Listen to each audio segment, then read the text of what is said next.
పూరా లోకల్. ఈ హరీష్ రావు గారి కారణంగా గమ్మత్ ఏముంటుందంటే, ఒకసారి హంపికి పోతారు వీళ్ళందరూ, మీ అందరికీ తెలుసు ఆ స్టోరీ. హంపికి పోయి పాటలు పాడుకుంటారు, మొత్తము చాలా మంది కలిసి కేసీఆర్ గారిని చాలా అవమానకరంగా మాట్లాడతారు, ఒక పార్టీని వెన్నుపోటు కొడదామని డిజైన్ చేశారు. ఇదంతా వీరికి తెలుసు, హరీష్ రావు గారికి తెలుసు.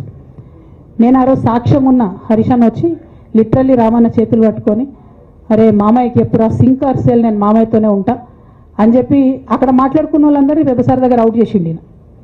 ఆ తర్వాత పర్యవసానంలో ఈటల రాజేంద్ర అన్న బయటికి వెళ్ళడం.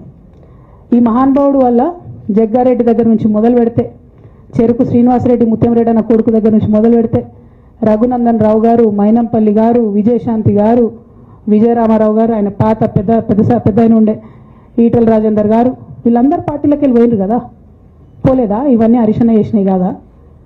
ఆనాడు దుబ్బాక ఉప ఎన్నిక ఎందుకు ఓడిపోయినాం? దుబ్బాక ప్రజలకు ఇప్పటికి కూడా గుర్తుంటుంది. వాళ్ళందరూ ఒకటే మాట చెప్తారు, ఈయన సిద్దిపేటకు తప్ప రూపాయి రానియాడు దుబ్బాకకు, ఈయన వచ్చి ప్రచారం చేసిండు కాబట్టి మేము ఓటేయాలని ఓపెన్గా చెప్పారు ఆనాడు ఎన్నికలలో. దానికి ఏం రాపించుకుంటాడు ఈయన పేపర్లల్లో? ఒంటరి పోరాటం చేసి ఓడిన హరీష్ రావు.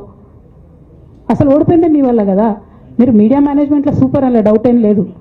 రామన్న యూట్యూబ్లు మేనేజ్ చేసి నా మెయిన్ స్ట్రీమ్ మీడియా మేనేజ్ చేస్తాడు, అంతే, అంతకుమించి వేరే ఏం లేదు. నేను రామన్నని రిక్వెస్ట్ చేస్తున్నా, మీరు కూడా ఆ స్కిల్ నేర్చుకోండి అన్న. అట్లనే ఈటల రాజేందర్ గారు ఉప ఎన్నిక దగ్గరుండి హరీష్ అన్న గెలిపిలేదా అండి ఈటల రాజేందర్ని? ఆనాడు పీసీసీ అధ్యక్షుడిగా ఉండి రేవంత్ రెడ్డి గారు ఏమంటారు, కాంగ్రెస్ పార్టీ ఓడిపోతుంది ఇడా అని చెప్పి ఆయన ముందే డిక్లేర్ చేసిండు, ముందే చేతులు ఎత్తేసిండు. హరీష్ అన్న ఆడ పోయి కూర్చొని మరి ఈటల రాజేందర్ అన్నని గెలిపించొచ్చిండు.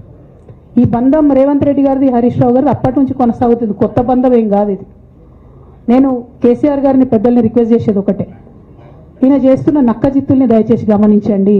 ఇలా నేను బయట పోతా కావచ్చు, నాదేముంది, ఉద్యమంలోకి వెళ్ళి వచ్చినా మళ్ళీ ఉద్యమంలోకే పోతా, నాకు భయం ఏముంటుంది, నాకు ఎన్నడూ పదవుల మీద ఆశ లేదు.